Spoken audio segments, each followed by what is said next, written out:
¿Y si te dijera que la solución para ganar una batalla naval estaba tirada en medio de un campo de aviación destruido? A las 11:45 de la noche del 19 de octubre de 1942, el teniente Robert Lynch, un joven oficial estadounidense de 26 años, estaba agachado al volante de su lancha torpedera llamada PT-48. Observaba cómo 3 barcazas japonesas del tipo Datsu, que eran embarcaciones planas de transporte militar, atravesaban las oscuras aguas cerca del Cabo Esperance, en el Pacífico. Lynch llevaba 14 patrullas nocturnas sin conseguir hundir ni una sola embarcación enemiga. Aquellas barcazas japonesas transportaban 60 soldados y municiones para reforzar las tropas en la isla de Guadalcanal, una zona clave en disputa. Cada barcaza iba armada con una ametralladora pesada tipo 92 y placas de acero lo bastante gruesas como para detener balas de rifle. La lancha de Lynch llevaba 4 torpedos, modelo Mark 8. Cada torpedo pesaba más de 2.000 libras, casi 1 tonelada, y contenía una carga explosiva de 466 libras de TNT. El problema era que estos torpedos estaban diseñados para ajustarse a una profundidad mínima de 10 pies bajo el agua. Las barcazas japonesas apenas se hundían 5 pies en el agua. Esto significaba que los torpedos simplemente pasarían por debajo de ellas sin explotar. Para mediados de octubre de 1942, el Escuadrón 3 de lanchas torpederas había perdido 6 embarcaciones en las aguas alrededor de Guadalcanal. 17 marineros estadounidenses habían fallecido. El patrón se repetía una y otra vez. Las lanchas PT, que así se llamaban estas embarcaciones rápidas de ataque, detectaban convoyes de barcazas japonesas. Intentaban lanzar torpedos. Los torpedos fallaban. Las barcazas respondían con fuego. Las lanchas PT se retiraban o quedaban en llamas. Las lanchas, como la PT-48, llevaban montadas 2 ametralladoras calibre 50 Browning, que podían disparar 850 proyectiles por minuto. Contra botes de pesca de madera eran devastadoras, pero contra las barcazas Datsu blindadas resultaban ineficaces. Los proyectiles calibre 50 rebotaban contra las placas de acero sin causar daño alguno. Las fuerzas japonesas realizaban misiones de suministro cada noche, bajando por lo que llamaban el slot, un corredor marítimo entre las islas. Los estadounidenses lo apodaron el Expreso de Tokio.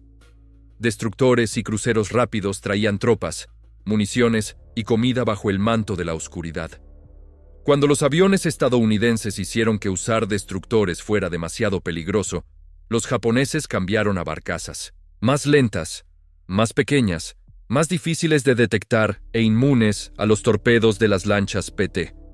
Los comandantes del escuadrón en Tulagi, la base estadounidense cercana, estaban desesperados buscando soluciones. Algunas tripulaciones montaron cañones antitanque del ejército modelo M3 de 37 milímetros en las proas de sus lanchas.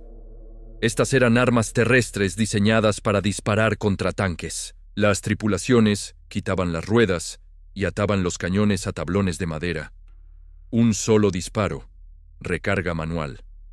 Mejor que nada. La lancha PT-109, comandada por el teniente John Kennedy, quien años después se convertiría en presidente de Estados Unidos, montó uno de estos cañones antitanque la noche antes de una patrulla en agosto. El arma funcionaba más o menos. La tripulación de Kennedy podía disparar un proyectil. Luego tenían que recargar manualmente mientras las ametralladoras japonesas acribillaban la lancha. No era sostenible. El verdadero problema era matemático. Una barcaza Datsu podía transportar 60 soldados completamente armados u 8 toneladas de suministros. Los japoneses estaban pasando entre 20 y 30 barcazas por noche más allá de Guadalcanal. Las lanchas PT necesitaban hundir múltiples barcazas por patrulla para interrumpir las líneas de suministro enemigas. Los cañones de un solo disparo no podían lograr eso. Henderson Field era un campo de aviación que se encontraba a 5 kilómetros tierra adentro desde Lunga Point. Los marines estadounidenses habían capturado la pista de aterrizaje el 7 de agosto. Para octubre, el campo parecía un cementerio. Aviones destrozados bordeaban la pista. Los bombardeos japoneses atacaban Henderson casi a diario.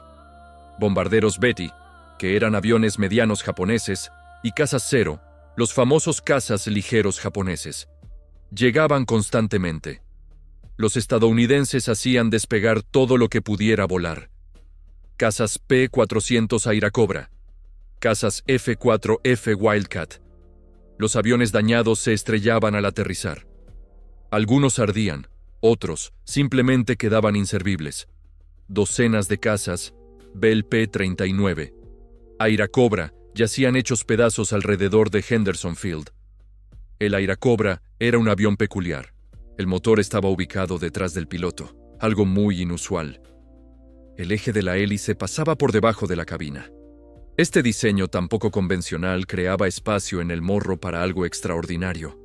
Un cañón automático Oldsmobile M4 de 37 milímetros que disparaba directamente a través del centro de la hélice.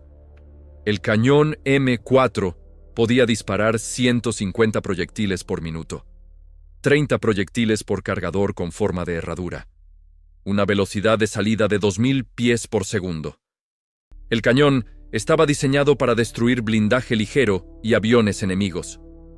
Proyectiles de alto explosivo, proyectiles perforantes de blindaje, una potencia de fuego devastadora. La mayoría de los restos de P-39 en Henderson eran pérdidas totales, motores agarrotados, alas arrancadas, fuselajes rotos, pero los cañones estaban intactos. Sistemas hidráulicos de retroceso, mecanismos de alimentación, conjuntos de cañón.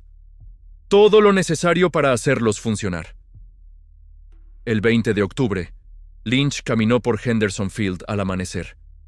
Contó 23 Airacobras destrozados. Algunos llevaban allí semanas. Los mecánicos ya habían despojado las piezas útiles, instrumentos, radios, cables de control. Nadie había tocado los cañones. Eran armas de avión. No había puntos de montaje en las lanchas PT. No había procedimiento establecido para su instalación. No había aprobación oficial. Lynch se detuvo junto a un P-39 con el morro enterrado en coral.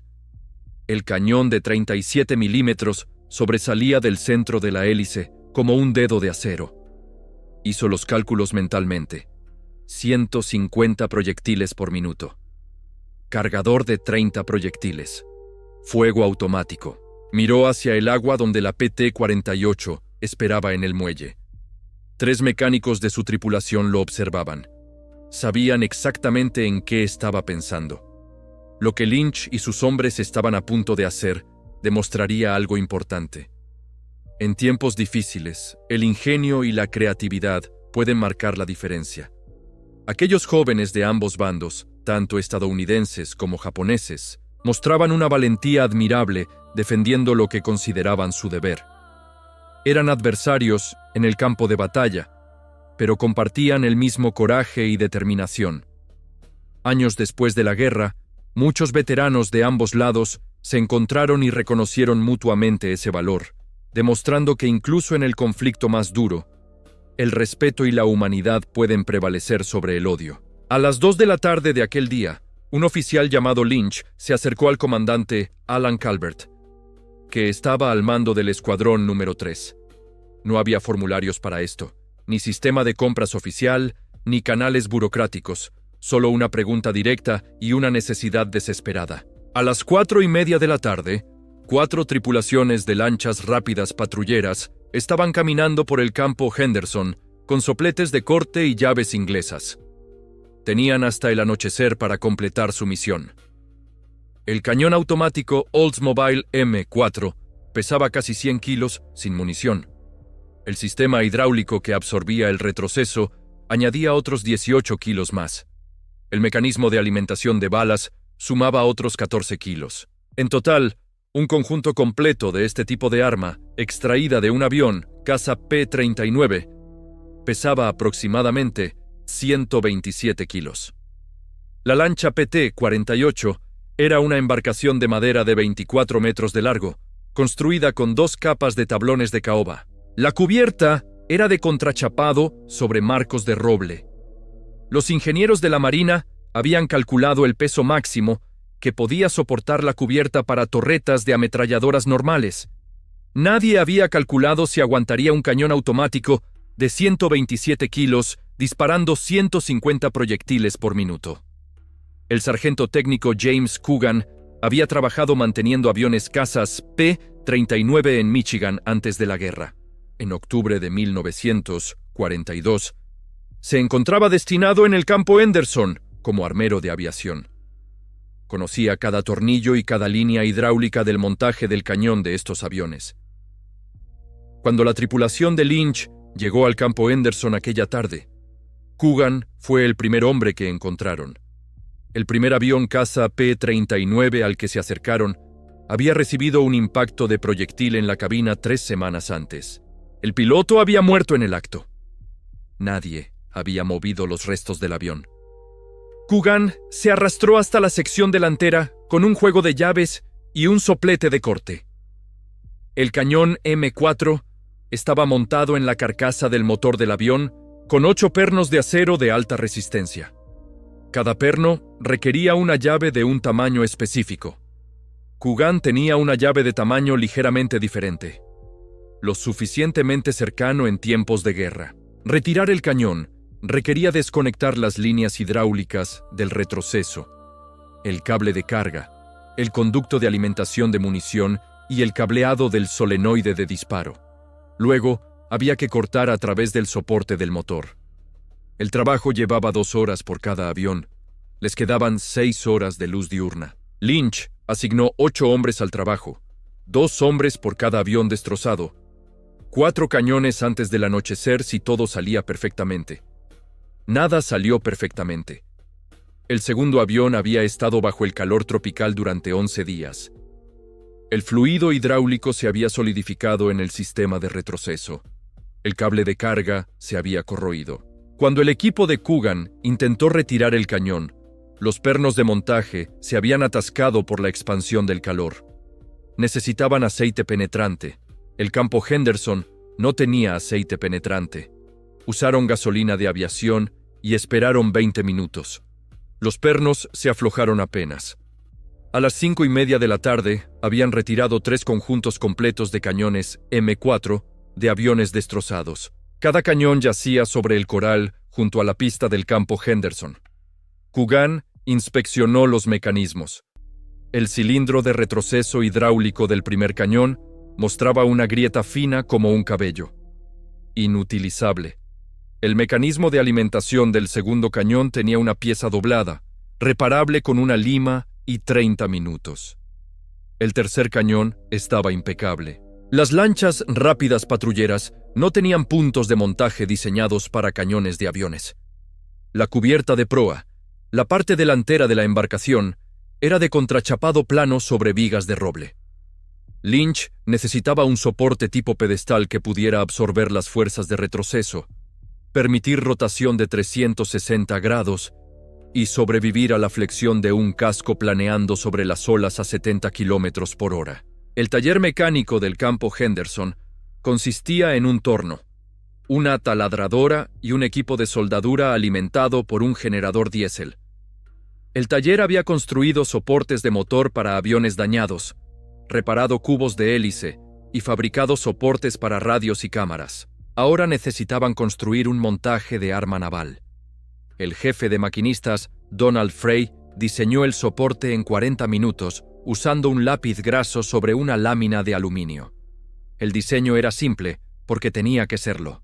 Una placa base de acero de 30 centímetros de diámetro. 4 agujeros para pernos, que coincidieran con el marco de la cubierta de la lancha PT-48. Una sección de tubo vertical soldado a la base. Un collar giratorio con superficies de rodamiento. Un yugo para sostener el cañón. Todo construido con acero de desecho recuperado del tren de aterrizaje de aviones destruidos. El equipo de Frey comenzó a soldar a las 6:15 de la tarde. El generador que alimentaba la soldadora seguía apagándose porque el campo Henderson estaba racionando el combustible diésel. Soldaron en intervalos de 5 minutos. Dejaban enfriar el generador. Soldaban de nuevo. La placa base llevó 40 minutos. La sección del tubo llevó 30. El collar giratorio llevó 1 hora, porque las superficies de rodamiento tenían que mecanizarse suaves o el arma se atascaría. A las 9 de la noche tenían un soporte tipo pedestal rudimentario. Parecía algo construido en un taller de instituto. Las soldaduras eran feas. La pintura estaba quemada. El collar giratorio tenía 3 grados de bamboleo, pero sostendría un cañón de 127 kilos y rotaría. Probablemente. Cargaron el cañón y el soporte en un camión militar. 3 marineros viajaron en la parte trasera, sosteniendo el cañón para evitar que rebotara en el camino irregular hasta el muelle. La lancha PT-48 esperaba en Tulagi, una base naval al otro lado del canal conocido como Fondo de Hierro. El camión llegó al muelle en Lunga Point a las 10:30 de la noche. Una lancha de desembarco transportó el equipo a través del agua. Lynch estaba esperando en la PT-48 cuando llegó el cañón. Su tripulación ya había medido la cubierta de proa y marcado 4 puntos de montaje. Los marcos de cubierta debajo eran de roble doble, lo suficientemente fuertes para una torreta de ametralladora normal. Quizás lo suficientemente fuertes para esto. Lo sabrían cuando dispararan el primer tiro o cuando el soporte se arrancara atravesando la cubierta. Instalar la placa base requería perforar 4 agujeros a través de 2 centímetros de contrachapado y 5 centímetros de marco de roble. Tenían un taladro manual de manivela. Llevaba 30 minutos por agujero, 2 horas en total. El collar encajaba, el yugo aguantaba. El cañón se elevaba y descendía, rotaba. No suavemente, pero se movía. El cañón M4 usaba un cargador en forma de herradura que contenía 30 proyectiles.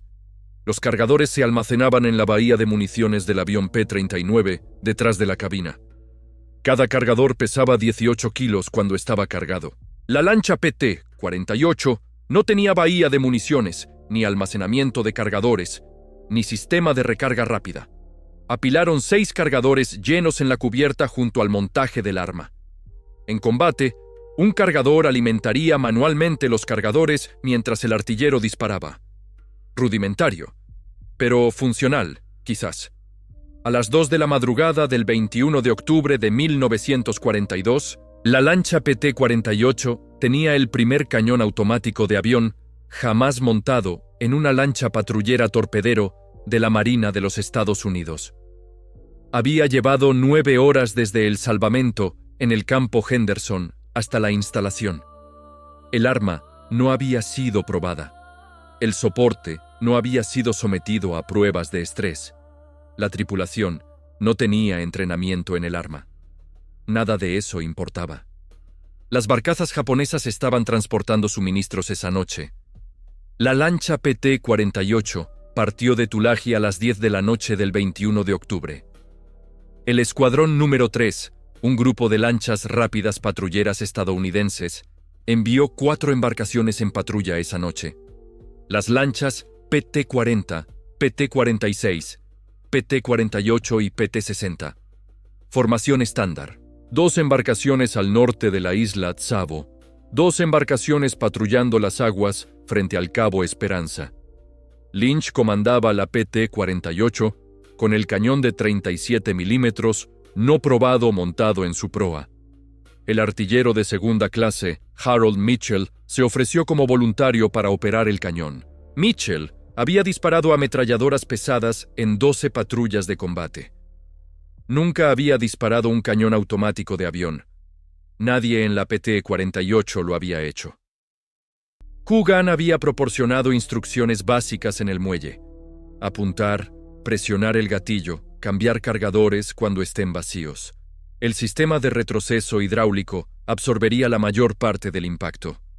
Probablemente. La noche estaba nublada, sin luna, visibilidad de aproximadamente 180 metros con luz estelar ambiental. Mar en calma.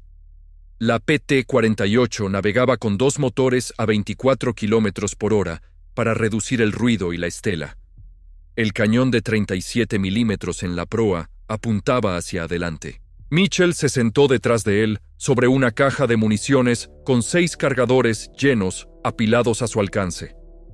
A las 11:55 de la noche, el operador de radar de la PT-48 detectó contactos de superficie a 3.600 metros de distancia. 4 contactos, velocidad aproximadamente de 15 kilómetros por hora. Lynch alteró el rumbo para interceptar. Los contactos eran consistentes con barcazas de desembarco japonesas, tipo Daihatsu, transportando suministros por el canal. La doctrina estadounidense para ataques de lanchas rápidas patrulleras requería acercarse a menos de 900 metros antes de lanzar torpedos. El rango óptimo de torpedo era de 700 metros. Acercarse más aumentaba la probabilidad de impacto, pero exponía la lancha rápida al fuego de respuesta. Contra barcazas con torpedos que no podían alcanzarlas, la doctrina era inútil. Lynch necesitaba acercarse lo suficiente para que Mitchell disparara el cañón de manera efectiva. A 2.700 metros, Lynch podía ver las barcazas silueteadas contra el agua más oscura. 4 barcazas de desembarco tipo Daihatsu en formación de línea. Estas barcazas japonesas eran embarcaciones de unos 15 metros de largo, movidas por un solo motor diésel, con una velocidad máxima de 22 kilómetros por hora. Cada barcaza transportaba una ametralladora pesada montada en el centro. Las barcazas estaban transportando tropas. Lynch podía ver las formas de hombres sentados en la cubierta. La PT-48 se acercó a 1.350 metros. Mitchell cargó el cañón de 37 milímetros usando la palanca de carga manual. El mecanismo funcionó. El primer proyectil se asentó en la recámara. Quitó el seguro. El cañón estaba listo para disparar. Nadie sabía qué pasaría después. A 900 metros, la barcaza japonesa líder detectó la PT-48. La ametralladora pesada abrió fuego. Proyectiles trazadores dibujaron líneas naranjas sobre el agua negra, cayendo a 27 metros por delante de la lancha rápida. Lynch mantuvo el rumbo. Estaba comprometido ahora. Mitchell abrió fuego a 700 metros. El cañón de 37 milímetros rugió. El fogonazo del cañón iluminó toda la cubierta de proa de blanco. El retroceso empujó el arma hacia atrás en su soporte. La cubierta se flexionó. El soporte tipo pedestal aguantó. El cañón disparó. Mitchell mantuvo su dedo en el gatillo. El modelo M4 disparaba 150 proyectiles por minuto, 2 proyectiles y medio por segundo. El cargador en forma de herradura contenía 30 proyectiles. Mitchell vació el cargador en 12 segundos.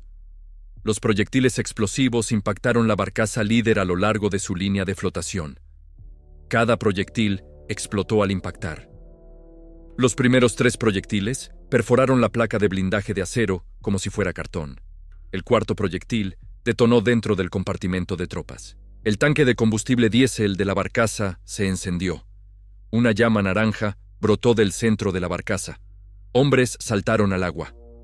La barcaza continuó hacia adelante durante otros 45 metros, ardiendo. Luego, se asentó por la proa y se detuvo. Mitchell arrancó el cargador vacío del cañón. El sistema de alimentación en forma de herradura salió limpiamente. Agarró el segundo cargador y lo encajó en el mecanismo de alimentación. El proceso de carga llevó 8 segundos, demasiado tiempo. En combate, 8 segundos eran una eternidad, pero funcionó. La segunda barcaza en la formación japonesa giró bruscamente a babor, la parte izquierda del barco, intentando escapar. El timonel de la PT-48 la siguió. Lynch se acercó a 550 metros. Mitchell disparó el segundo cargador. 30 proyectiles en 12 segundos. 22 proyectiles impactaron la barcaza. El blindaje de la barcaza detuvo los primeros 5 proyectiles. El sexto proyectil penetró. El séptimo encontró algo volátil. La barcaza explotó. No ardió, explotó. La explosión fue visible durante kilómetros. Detonación de municiones. La barcaza se desintegró. La tercera y cuarta barcaza se dispersaron. Una giró hacia el norte hacia la isla Tsavo. Una giró al sur hacia Guadalcanal, la isla principal. La PT-48 persiguió la barcaza del sur. Mitchell cargó su tercer cargador. El collar giratorio del soporte se estaba atascando por la expansión del calor. Tuvo que forzar el arma para seguir el objetivo. Las superficies de rodamiento que Frey había mecanizado ya estaban desgastándose bajo el estrés del combate. A 630 metros, Mitchell disparó el tercer cargador. La barcaza devolvió el fuego con su ametralladora pesada. Los proyectiles impactaron la proa de la PT-48. Un proyectil perforó la cubierta de contrachapado a 45 centímetros de la posición de Mitchell. Él no dejó de disparar. Los proyectiles de 37 milímetros caminaron por la barcaza desde la popa hasta la proa. El motor de la barcaza murió. La barcaza perdió velocidad y quedó a la deriva. Hombres se estaban abandonando al agua. La barcaza no se hundió, pero ya no era efectiva en combate. La PT-48 interrumpió el ataque a las 12:20 de la madrugada. Mitchell había disparado 90 proyectiles del cañón de 37 milímetros. 3 cargadores. El arma no se había atascado. El soporte no había fallado. La cubierta no se había colapsado. 2 barcazas japonesas fueron destruidas. Una barcaza quedó inutilizada. 0 bajas estadounidenses. Lynch envió un mensaje por radio al comandante Calvert en Tulagi. La transmisión fue breve. El cañón de avión salvado funcionó. Funcionó mejor de lo que nadie había esperado. A las 3 de la madrugada, todos los comandantes de lanchas rápidas patrulleras del escuadrón número 3 estaban exigiendo un cañón M4 para su embarcación. El problema era que el campo Henderson solo tenía 23 aviones cazas destrozados. El escuadrón número 3 tenía 12 lanchas rápidas patrulleras operativas. Las matemáticas no funcionaban. Para el 23 de octubre, 3 lanchas rápidas patrulleras más tenían cañones de 37 milímetros montados en sus proas. Las lanchas PT-40, PT-46 y PT-60. Las tripulaciones despojaron 5 aviones cazas destrozados más en el campo Henderson. La operación de salvamento se volvió sistemática. Los equipos sabían qué pernos retirar primero, qué líneas hidráulicas desconectar, qué conectores eléctricos cortar. La segunda extracción de cañón llevó 90 minutos. La tercera llevó 70. Para la cuarta, lo tenían reducido a 55 minutos. Los soportes tipo pedestal mejoraron con cada instalación. El jefe Frey refinó el diseño después de examinar el soporte de la PT-48 tras la primera acción de combate. El collar giratorio mostraba desgaste excesivo. Las superficies de rodamiento se habían rayado por las fuerzas de retroceso del arma. Frey añadió casquillos de bronce recuperados de conjuntos de ruedas de aviones dañados. Los casquillos redujeron la fricción. Los soportes de segunda generación rotaban suavemente bajo carga de combate. El suministro de munición se convirtió en el cuello de botella inmediato. La armería del campo Henderson tenía cargadores en forma de herradura para aviones P-39. Cada cargador contenía 30 proyectiles, pero los cargadores estaban diseñados para combate aéreo. Los enfrentamientos aéreos duraban segundos.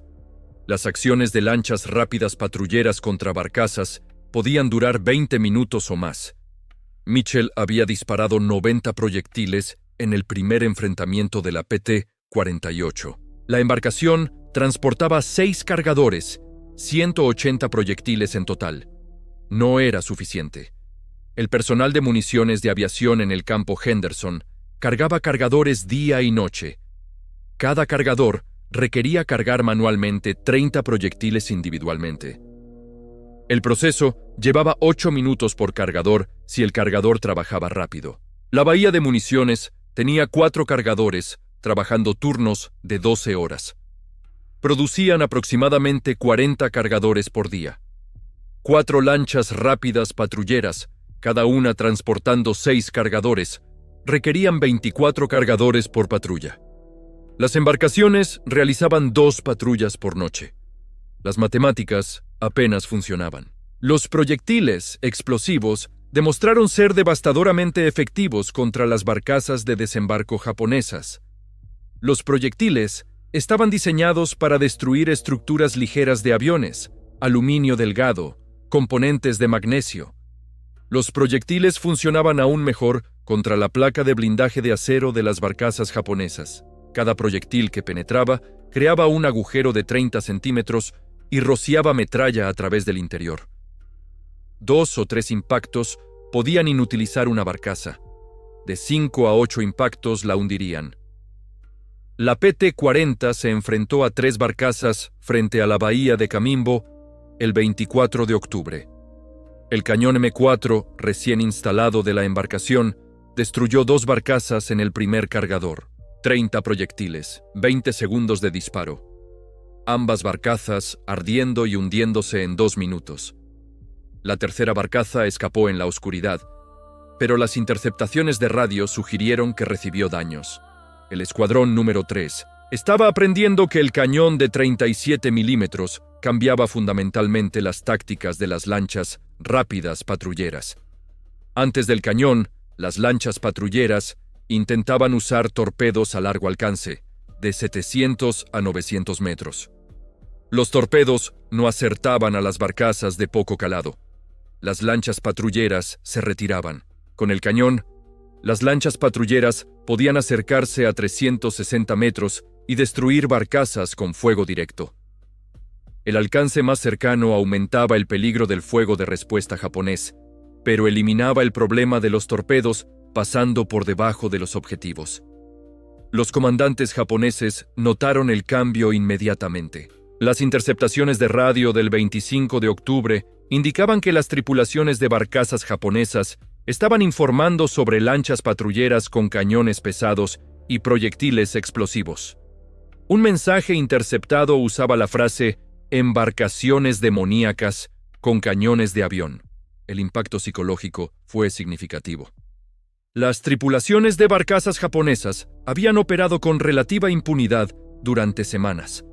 Ahora estaban siendo destruidas antes de poder entregar suministros. Para el 1 de noviembre de 1942, 8 lanchas rápidas patrulleras del escuadrón número 3 operaban con cañones salvados de 37 milímetros.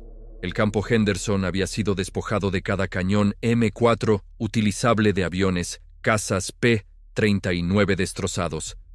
21 cañones en total habían sido retirados. 17 estaban en servicio en lanchas patrulleras. 4 se mantenían como repuestos para mantenimiento. Los requisitos de mantenimiento eran sustanciales. El cañón M4 estaba diseñado para servicio en aviones con extenso apoyo de tripulación de tierra entre misiones.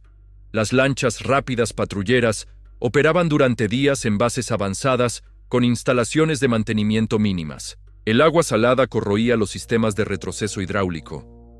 El calor tropical degradaba los sellos de goma. El polvo de coral desgastaba los mecanismos de alimentación. Los artilleros aprendieron a desmontar y mantener las armas en el campo con herramientas improvisadas. El sargento técnico Coogan se transfirió del campo Henderson a Tulagi. A principios de noviembre, específicamente para apoyar el mantenimiento de cañones en las lanchas patrulleras. Estableció un pequeño taller en un cobertizo de metal corrugado cerca del muelle de lanchas patrulleras. El taller tenía un banco de trabajo, un tornillo de banco y herramientas manuales básicas. Coogan entrenó a los artilleros de las lanchas patrulleras en desmontaje, limpieza y reensamblaje del cañón. El entrenamiento llevaba 3 días por hombre. A mediados de noviembre, cada lancha patrullera con un cañón tenía al menos un miembro de la tripulación que podía mantenerlo. El éxito de la modificación de campo llegó a los comandos superiores rápidamente. El comandante de los escuadrones de lanchas torpederas motorizadas del Pacífico Sur revisó los informes posteriores a la acción del escuadrón número 3. 8 patrullas, 23 barcazas japonesas enfrentadas, 14 barcazas destruidas, 6 barcazas dañadas, 3 barcazas escaparon, 0 lanchas patrulleras perdidas en esas acciones. El cañón de 37 milímetros se demostró a sí mismo estadísticamente. El 18 de noviembre, el comandante de los escuadrones de lanchas torpederas motorizadas del Pacífico Sur envió un despacho a la oficina de artillería en Washington. El despacho estaba clasificado como confidencial. Detallaba la modificación de campo, describía los resultados de combate y solicitaba aprobación oficial para la instalación y adquisición formal de cañones M4 para uso en lanchas patrulleras. La solicitud incluía dibujos técnicos del diseño del soporte tipo pedestal, datos de consumo de munición, requisitos de mantenimiento, todo lo necesario para la adopción institucional. La Oficina de Artillería, el departamento encargado de diseñar y aprobar armamento para la Marina, recibió el despacho el 23 de noviembre. El proceso burocrático que siguió normalmente llevaría meses. Revisión de diseño, análisis de seguridad, planificación de adquisiciones, programación de producción. Pero los resultados de combate desde Guadalcanal eran innegables. Las lanchas patrulleras con cañones de 37 milímetros estaban destruyendo barcazas japonesas a tasas sin precedentes. La modificación de campo funcionaba. El 7 de diciembre de 1942, exactamente un año después de Pearl Harbor, la Oficina de Artillería autorizó la producción de soportes tipo pedestal estandarizados para cañones M4 en lanchas patrulleras. El soporte sería fabricado por un contratista en Rhode Island, producción inicial de 100 unidades. Plazo de entrega, 90 días. Pero las lanchas patrulleras en el Pacífico Sur necesitaban los cañones ahora, no en 90 días. El Escuadrón de Lanchas Torpederas Motorizadas número 6 llegó a Tulagi a mediados de diciembre de 1942. 12 embarcaciones, tripulaciones nuevas, armamento estándar, torretas gemelas de ametralladoras y cañones automáticos de 20 milímetros, sin cañones de avión de 37 milímetros. El escuadrón se había desplegado desde la costa este esperando luchar con torpedos. En cambio, encontraron al Escuadrón número 3 destruyendo barcazas con cañones salvados. El oficial al mando del Escuadrón número 6 solicitó instalación inmediata de cañones para sus embarcaciones. El problema seguía sin cambios. El campo Henderson no tenía más aviones cazas P-39 destrozados para salvar. Cada caza operativo estaba en servicio con la 13ª Fuerza Aérea. Los comandantes de escuadrón no podían despojar armas de aviones operacionales. El suministro de cañones salvados había alcanzado su límite. La solución vino de una fuente inesperada: Nueva Caledonia, una isla que servía como depósito de suministros principal para las operaciones del Pacífico Sur. En noviembre, un barco de carga llegó transportando piezas de repuesto para cazas P-39 dañados.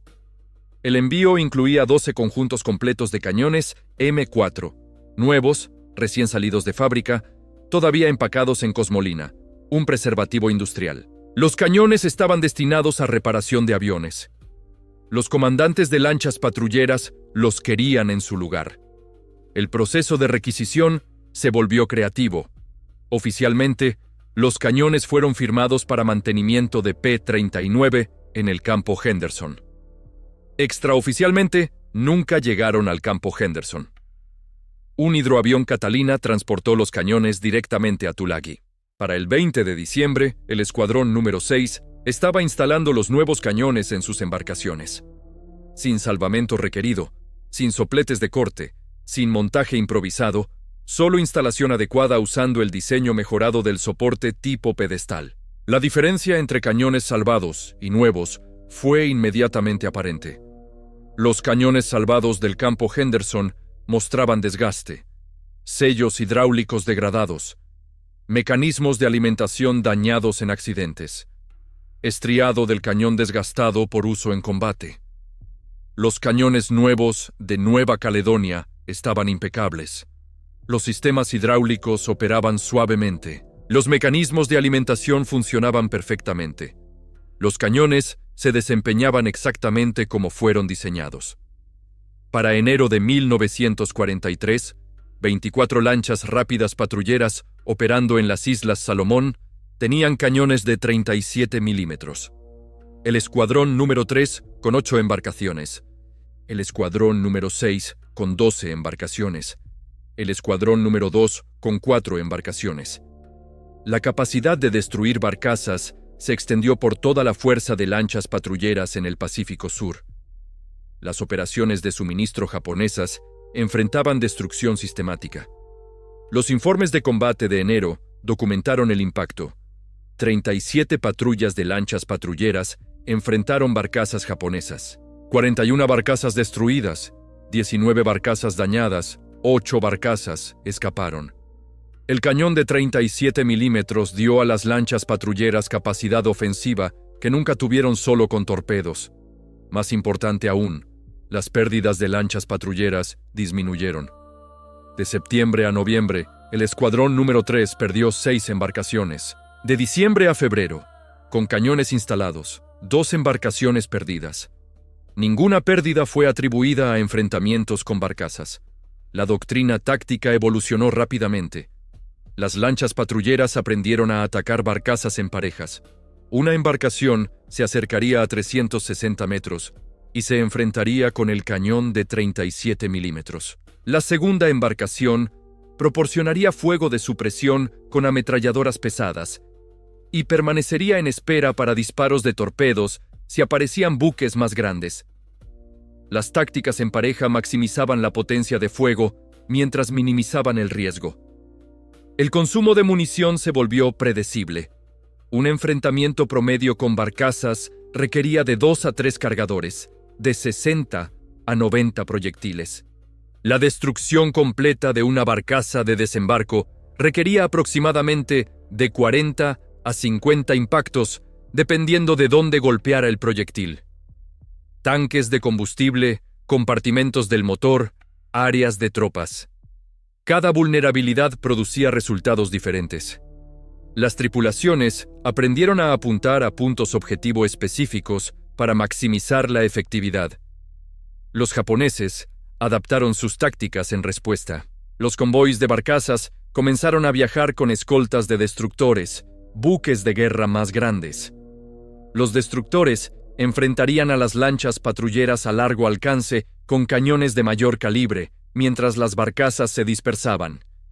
Las lanchas patrulleras no podían luchar contra destructores efectivamente. El cañón de 37 milímetros era devastador contra barcazas. Contra destructores con blindaje más grueso, inefectivo. El equilibrio táctico cambió de nuevo. Los comandantes de escuadrón solicitaron armas más pesadas, cañones automáticos de 40 milímetros, cañones de cubierta más grandes, cualquier cosa que pudiera enfrentar destructores. Pero esas armas pesaban sustancialmente más que el cañón M4. La instalación requería modificaciones estructurales importantes en los cascos de las lanchas patrulleras. Las modificaciones llevarían meses y requerirían que las embarcaciones regresaran a astilleros en Estados Unidos, no práctico durante operaciones de combate activo. El compromiso fue munición mejorada. La oficina de artillería desarrolló un nuevo proyectil perforante de blindaje para el cañón de 37 milímetros. El proyectil usaba un penetrador de carburo de tungsteno diseñado para derrotar blindaje ligero a corta distancia. No suficiente para blindaje de destructor, pero efectivo contra el blindaje de patrulleros y cazas submarinos japoneses. Los nuevos proyectiles llegaron a Tulagi en febrero de 1943. Cantidades limitadas, 60 proyectiles por embarcación, reservados para encuentros con objetivos blindados. Mientras tanto, la producción nacional de soportes de cañones estandarizados continuó. El contratista en Rhode Island completó los primeros 50 soportes en febrero. Los soportes se enviaron al Pacífico en marzo.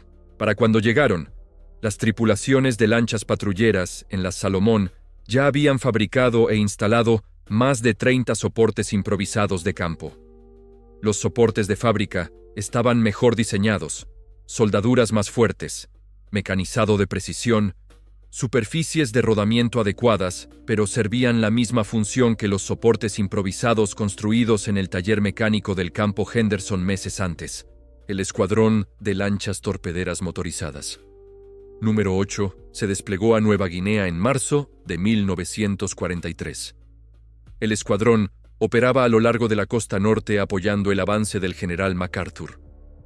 Las fuerzas japonesas usaban barcazas extensivamente para mover tropas entre bases. El mismo problema táctico que existía en Guadalcanal. Lanchas patrulleras con torpedos que no podían alcanzar objetivos de poco calado. El escuadrón número 8 llegó equipado con cañones de 37 milímetros como armamento estándar. soportes de fábrica, cañones M4 nuevos, suministros adecuados de munición. La modificación de campo de Guadalcanal se había convertido en equipo oficial. La campaña de Nueva Guinea validó la efectividad del cañón en diferentes condiciones: aguas más estrechas, espacio de maniobra más restringido, dosel de selva más pesado, proporcionando cobertura para barcazas. El escuadrón número 8 destruyó más de 60 barcazas japonesas en sus primeros 3 meses de operaciones. El cañón funcionó en Nueva Guinea exactamente como funcionó en las Salomón: confiable, efectivo, letal. Para junio de 1943, la Oficina de Artillería había autorizado el desarrollo de un cañón mejorado específicamente para uso naval. El modelo de 37 mm M9, cañón más largo, mayor velocidad en boca, construcción más pesada para manejar fuego sostenido. El M9 fue diseñado desde el principio como un arma naval, no un cañón de avión adaptado para barcos. El cañón M9 entró en producción en agosto de 1943. Fabricado por la compañía de armas de patente Colt en Hartford, Connecticut, el arma pesaba 183 kilos, casi el doble del peso del M4. El cañón más largo de casi 2 metros producía una velocidad en boca de 900 metros por segundo, 50% más rápido que el M4. La velocidad aumentada significaba trayectoria más plana y mejor penetración de blindaje. Los primeros cañones M9 llegaron al Pacífico en octubre de 1943. El Escuadrón de Lanchas Torpederas Motorizadas número 15 recibió 24 armas para instalación en sus embarcaciones. La instalación requería estructuras de cubierta reforzadas, debido al peso adicional. Los arquitectos navales diseñaron puntos de montaje fortalecidos con respaldo de placa de acero bajo la cubierta de contrachapado. Las modificaciones añadieron 90 kilos de refuerzo estructural por embarcación. Las pruebas del M9 revelaron ventajas inmediatas. La mayor velocidad en boca extendió el alcance efectivo a 900 metros. El M4 había sido efectivo a 550 metros. Los 360 metros adicionales de alcance significaban que las lanchas patrulleras podían enfrentar barcazas antes de entrar en el alcance efectivo del fuego de respuesta japonés. Menos bajas estadounidenses, enfrentamientos más exitosos. El M9 usaba el mismo cargador de 30 proyectiles en forma de herradura que el M4. Pero la mayor presión de la cámara significaba que los cargadores tenían que cargarse con consistencia precisa. Variaciones en la profundidad de asentamiento podían causar fallos de alimentación. El personal de armería desarrolló nuevos procedimientos de carga. Cada proyectil verificado para asentamiento adecuado. Cada cargador probado funcionalmente antes de emitirse. El control de calidad añadió tiempo, pero eliminó mal funcionamientos en combate. Para enero de 1944, el cañón de 37 milímetros se había convertido en equipo de fábrica estándar en lanchas patrulleras. La División Naval Elco instalaba cañones M9 en embarcaciones durante la construcción en su instalación de Bayona, Nueva Jersey. Industrias Higgins en Nueva Orleans hacía lo mismo. Nuevas lanchas patrulleras salían de las líneas de producción con cañones ya montados, adecuadamente diseñados, estructuralmente sólidos, completamente integrados en el diseño de la embarcación. La modificación de campo desde el campo Henderson había llevado 18 meses en convertirse en doctrina oficial. De octubre de 1942 a enero de 1944. De piezas de aviones salvadas a equipo de fábrica estándar. Esta progresión demostró cómo las innovaciones exitosas de campo podían transformar las operaciones navales cuando los comandantes documentaban resultados y los cuarteles superiores escuchaban. Los comandantes de escuadrón en el Mediterráneo solicitaron cañones de 37 milímetros para sus embarcaciones a principios de 1944. Las lanchas patrulleras operando frente a Italia enfrentaban problemas similares a los del Pacífico. Los buques de desembarco alemanes y las lanchas rápidas italianas usaban cascos de poco calado. Los torpedos estadounidenses fallaban o pasaban por debajo. Los escuadrones necesitaban la misma capacidad de destruir embarcaciones desarrollada en las Salomón. Los escuadrones de lanchas torpederas motorizadas, número 22 y 29, recibieron cañones M9 en marzo de 1944. El entorno táctico del Mediterráneo difería significativamente del Pacífico. Mares más estrechos, defensas enemigas más concentradas, artillería costera más pesada, pero la efectividad fundamental del cañón permanecía sin cambios. Alta tasa de fuego, proyectiles explosivos, efectivo contra objetivos ligeramente blindados.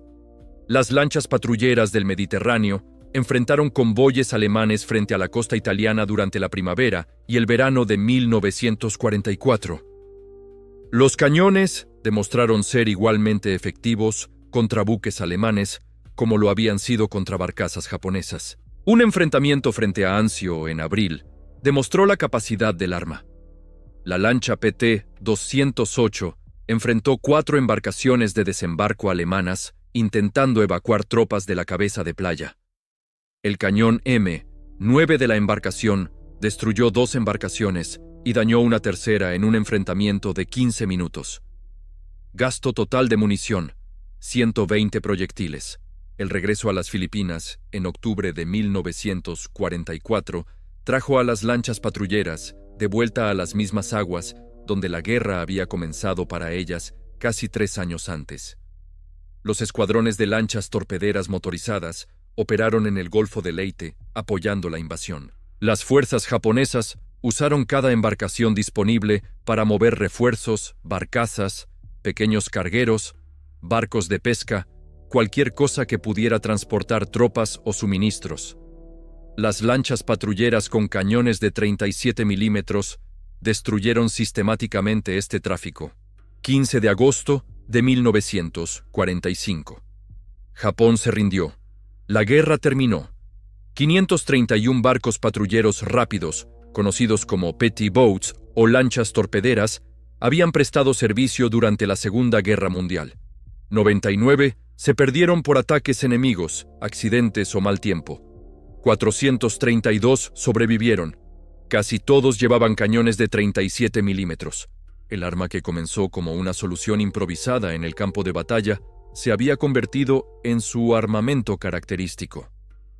Después de la guerra, la Oficina de Barcos de la Marina estadounidense, que era el departamento encargado de analizar la efectividad de los barcos militares, examinó la efectividad de estas lanchas patrulleras en todos los escenarios de combate. El análisis abarcó desde 1942 hasta 1945, 4 años de operaciones de combate, miles de patrullas, cientos de enfrentamientos. Las estadísticas revelaron un patrón muy claro.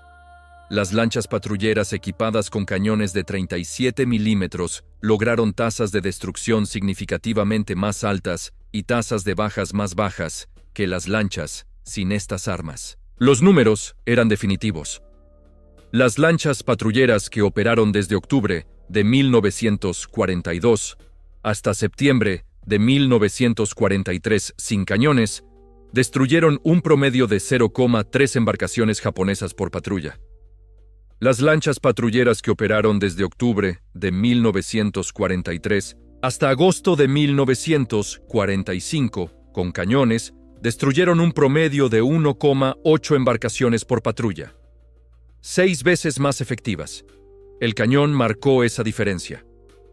Las bajas estadounidenses reflejaron el mismo patrón.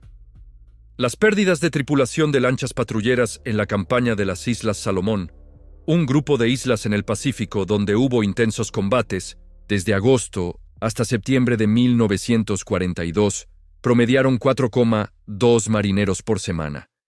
Desde octubre de 1942 hasta febrero de 1943, después de la instalación de los cañones, el promedio fue de 1,7 marineros por semana, una reducción del 60%. Los cañones permitieron a las lanchas patrulleras enfrentarse a distancias donde el fuego de respuesta japonés era menos efectivo. El número total de embarcaciones japonesas destruidas por lanchas patrulleras con cañones de 37 milímetros superó las 800 confirmadas. barcazas de transporte, pequeños cargueros, patrulleras, cazas submarinos, lanchas de desembarco. La mayoría eran barcazas. Las barcazas clase Daihatsu, un tipo de embarcación de transporte japonesa, transportaban 60 soldados u 8 toneladas de suministros. 800 barcazas destruidas significaban 48.000 soldados que nunca llegaron a sus destinos, o 6.000 toneladas de municiones y alimentos que nunca llegaron. Los comandantes japoneses reconocieron la efectividad de las lanchas patrulleras en entrevistas después de la guerra. El vicealmirante Teiyo Karita, un alto oficial de la Marina japonesa, comandaba las fuerzas navales en las Filipinas, un archipiélago del sudeste asiático. Su personal mantuvo registros de las pérdidas de suministros.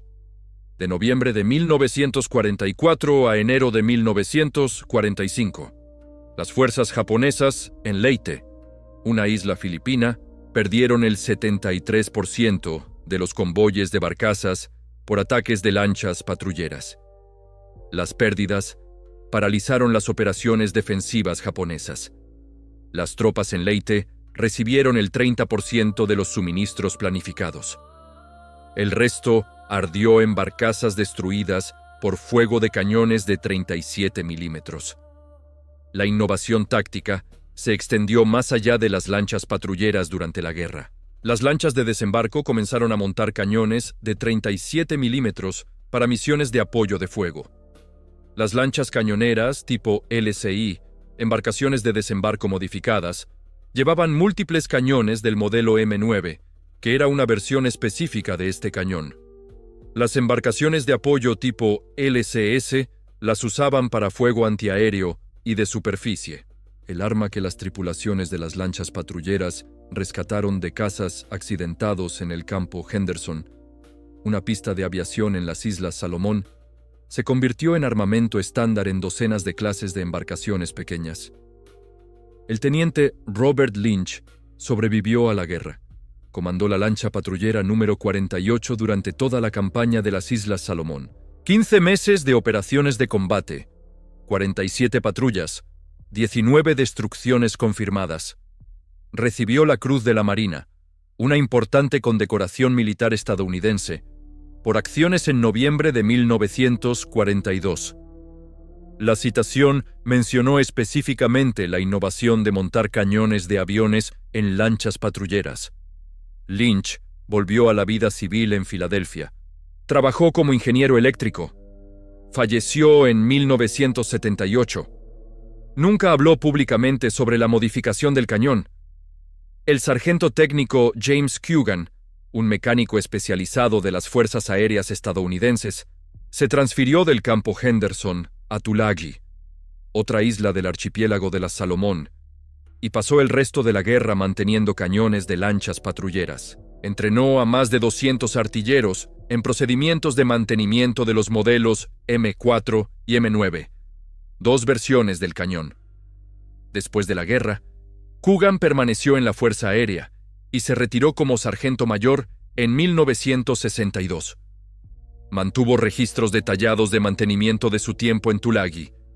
Esos registros documentaban cada cañón retirado de aviones destrozados, cada modificación realizada, cada mal funcionamiento en combate y reparación. Los registros sobrevivieron y residen en los archivos nacionales estadounidenses. El jefe maquinista, Donald Frey, diseñó el soporte de pedestal original en el taller mecánico del campo Henderson. Su diseño rudimentario se convirtió en la base para los soportes de producción en fábrica fabricados 18 meses después. Frey no recibió reconocimiento por la innovación durante la guerra, ni medalla ni conmemoración. Permaneció en el campo Henderson hasta diciembre de 1943. Fue transferido a Pearl Harbor, la gran base naval estadounidense en Hawái, para tareas de mantenimiento de submarinos. Después de la guerra, regresó a Tacoma, en el estado de Washington. Trabajó en un astillero. Falleció en 1991 a los 73 años. Las estadísticas de noviembre de 1944 de las operaciones en Leyte documentaron el impacto acumulativo del cañón. 36 lanchas patrulleras en patrulla, 87 embarcaciones japonesas enfrentadas, 63 embarcaciones destruidas, 19 embarcaciones dañadas, 5 embarcaciones escaparon. Las lanchas patrulleras lograron estos resultados con pérdidas mínimas. 2 embarcaciones dañadas por artillería costera, 0 embarcaciones perdidas en acción de superficie. El cañón de 37 milímetros había cambiado fundamentalmente la supervivencia y efectividad de las lanchas patrulleras. La doctrina táctica continuó evolucionando. Para finales de 1944, las lanchas patrulleras operaban con cargas de armas estandarizadas. Un cañón M9 de 37 milímetros en la proa, un cañón automático de 40 milímetros en la popa, múltiples posiciones de ametralladoras pesadas, lanzadores de cohetes. Las embarcaciones se habían transformado de plataformas de torpedos en cañoneras fuertemente armadas. La transformación comenzó con ese primer cañón de avión salvado en la PT-48 2 años antes. Los números de producción reflejaron el éxito del arma. Colt fabricó más de 1.500 cañones M9 entre agosto de 1943 y agosto de 1945. No todos fueron a lanchas patrulleras. Algunos equiparon embarcaciones de desembarco. Algunos fueron a embarcaciones de patrulla. Algunos a instalaciones de defensa costera, pero las lanchas patrulleras recibieron asignación prioritaria porque los resultados de combate lo justificaban. Las embarcaciones necesitaban las armas. Las armas funcionaban. Para principios de 1945, el tráfico de barcazas japonesas en las Filipinas había cesado esencialmente. No porque los japoneses dejaran de intentar mover suministros, sino porque las lanchas patrulleras destruían barcazas más rápido de lo que los japoneses podían reemplazarlas. El cañón de 37 milímetros creó una situación táctica donde los buques de suministro de poco calado no podían sobrevivir. Las fuerzas japonesas recurrieron a suministro por submarino y vuelos nocturnos. Más caro, menos eficiente, pero más seguro que barcazas de superficie. La operación final importante de lanchas patrulleras ocurrió en Borneo en junio de 1945. Las fuerzas australianas y estadounidenses invadieron la bahía de Brunei. Las lanchas patrulleras proporcionaron apoyo de fuego y patrullas antibarcazas. La resistencia japonesa fue más ligera de lo esperado. Pocas barcazas para enfrentar. La guerra estaba terminando, pero las lanchas patrulleras permanecían listas con sus cañones. El arma que comenzó como improvisación de campo se había convertido en armamento definitorio. Aquellos días de octubre de 1942, cuando hombres como Lynch, Coogan y Mitchell tomaron lo que tenían disponible y lo hicieron funcionar bajo presión, mostraron algo fundamental sobre el ingenio humano en tiempos difíciles. No se trataba solo de armas o de guerra, sino de personas encontrando soluciones creativas a problemas urgentes.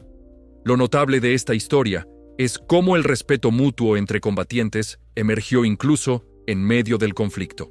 Las tripulaciones japonesas de barcazas mostraban valentía al continuar sus misiones a pesar del peligro creciente.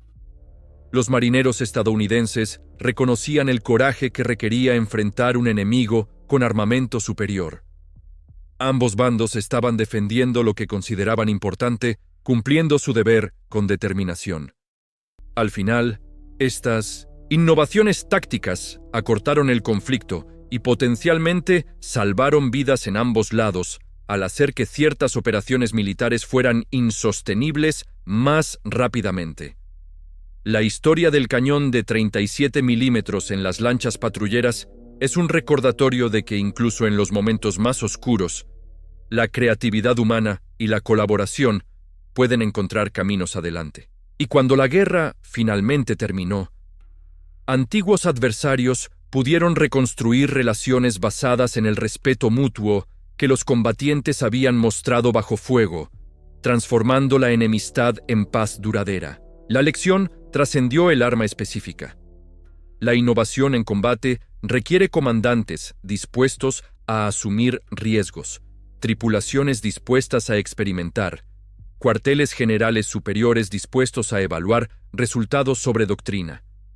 El sistema burocrático que aprobó el cañón de 37 milímetros en 18 meses fue notable, no porque 18 meses fuera rápido, sino porque el sistema lo aprobó en absoluto. La innovación militar moderna sigue patrones similares. Las fuerzas de operaciones especiales modifican equipos constantemente.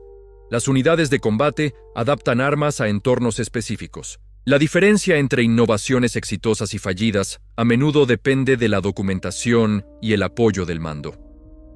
Lynch documentó sus resultados.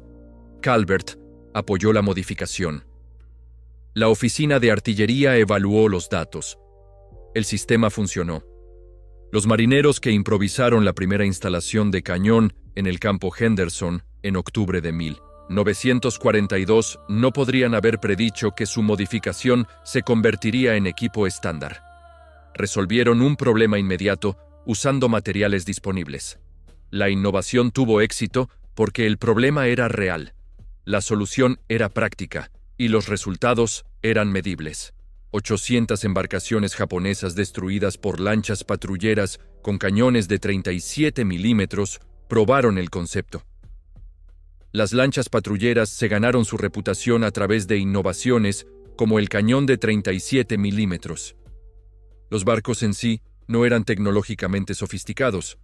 Cascos de madera, motores de gasolina, armas simples. Lo que los hizo efectivos fue el ingenio de la tripulación, la voluntad de adaptarse, de improvisar, de tomar piezas de aviones rescatados y hacerlas funcionar en barcos. Ese espíritu definió las operaciones de las lanchas patrulleras durante toda la guerra. Los comandantes japoneses llamaban a las lanchas patrulleras barcos del diablo y dragones verdes. Los nombres reflejaban respeto ganado en combate.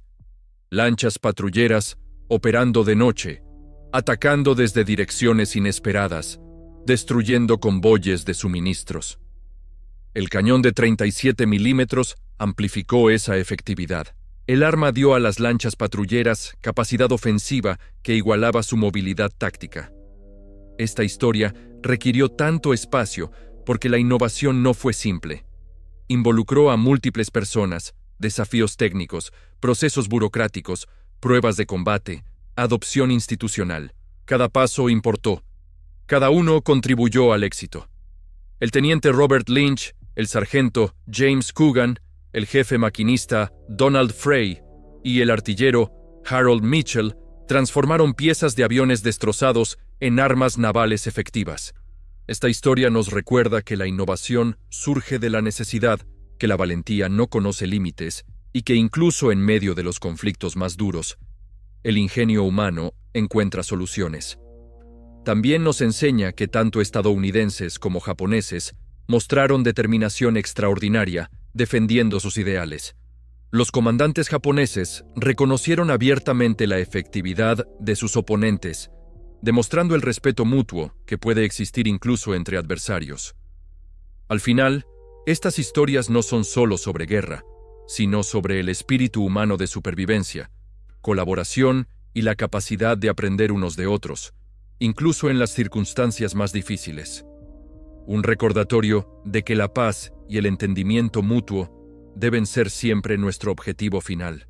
El artillero de segunda clase, Harold Mitchell, disparó el primer tiro de cañón de 37 milímetros en combate desde una lancha patrullera el 21 de octubre de 1942. Sobrevivió a ese enfrentamiento y a 42 patrullas más. Mitchell se transfirió a la lancha patrullera número 109 en enero de 1943 como instructor de artillería. Enseñó a las tripulaciones cómo operar los cañones, rescatados de manera efectiva. Mitchell recibió una estrella de bronce, otra condecoración militar estadounidense, por acciones en Bella la Bella, otra isla del Pacífico, en agosto de 1943. Después de la guerra, trabajó para Boeing, la conocida empresa aeronáutica, en Seattle. Falleció en 2006. El último cañón de producción modelo M9 salió de la fábrica Colt en Hartford, en el estado de Connecticut, el 10 de agosto de 1945, 5 días antes de que Japón se rindiera. El arma nunca vio combate. Fue asignada a la lancha patrullera número 809, estacionada en Samar, en las Filipinas. La embarcación fue desmantelada en octubre de 1945. Disposición desconocida. De las 531 lanchas patrulleras que sirvieron durante la Segunda Guerra Mundial, solo 12 sobreviven hoy. 8 están preservadas como barcos museo. 4 permanecen en propiedad privada. La mayoría de las supervivientes conservan sus soportes de cañón de 37 milímetros. Algunas tienen cañones M9 operativos.